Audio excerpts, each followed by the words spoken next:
Alors, nous allons prendre au hasard quelques questions venant de la part des chers internautes, en l'occurrence les parents chrétiens, parce que ce sont les chrétiens qui m'écrivent beaucoup.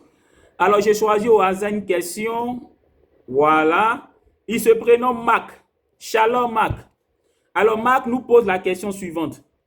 Pourquoi les musulmans disent que la façon dont les chrétiens adorent Dieu, ce n'est pas comme ça qu'on adore Dieu?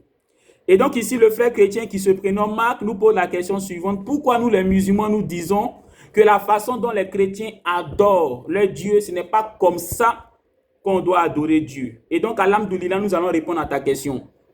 Alors tu vois le frère Marc et par ricochet tous les chrétiens. Lorsque vous adorez votre Dieu là, comment vous faites? Vous chantez, vous dansez, autrement dit vous faites le show. On a l'impression d'être à un concert. Vous chantez, vous dansez, vous vous divertissez. Mais est-ce que c'est ça, adorer? Demandez à vos pasteurs, le mot adorer dans la Bible, ça veut dire quoi?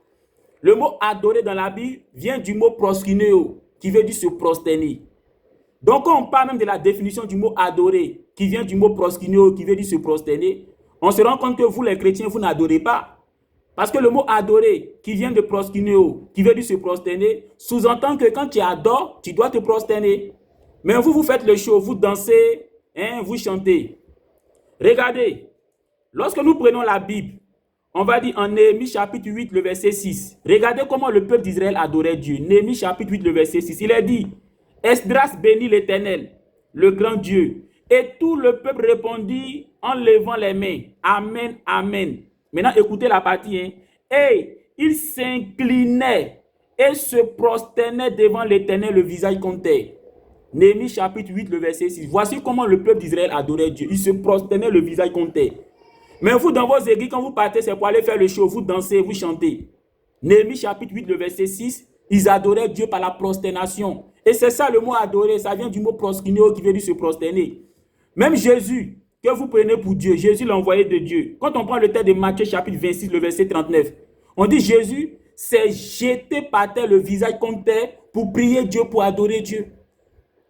Donc même Jésus même là, il adorait Dieu, il priait Dieu par la prosternation. C'est pour ça que dans le Coran, il est dit comme ça dans la sourate 6, le verset 70, qu'il y a des gens qui prennent leur religion pour jeu et pour amusement. C'est de vous les chrétiens qu'on parle.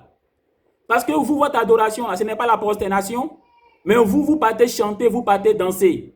Le Coran nous dit dans la sourate 6, le verset 70, il y a des gens qui prennent leur religion pour jeu et pour amusement. Si vous voulez adorer Dieu, là, adorez Dieu. Comme le dit le mot adorer, ça veut dire proskuneo, qui veut dire prosterner. Donc, prosternez-vous devant Dieu. Maintenant, si vous voulez chanter, vous voulez danser, vous pouvez faire ça après. Le show, là, vous pouvez faire ça après. Mais quand on dit adorer Dieu, là, c'est la prosternation. Maintenant, si vous avez envie de chanter, de danser, après l'adoration, là, voilà, vous pouvez choisir un autre moment pour chanter, pour danser. Il n'y a pas de problème à ça. Mais quand on dit adorer, le mot adorer vient de proskuneo, qui veut dire se prosterner. Et quand on prend dans la Bible, en Néhémie chapitre 8, le verset 6, le peuple d'Israël adorait Dieu en se prosternant. Et même Jésus, Matthieu chapitre 26, le verset 39, il adorait Dieu, il priait Dieu en se prosternant. C'est ça l'adoration.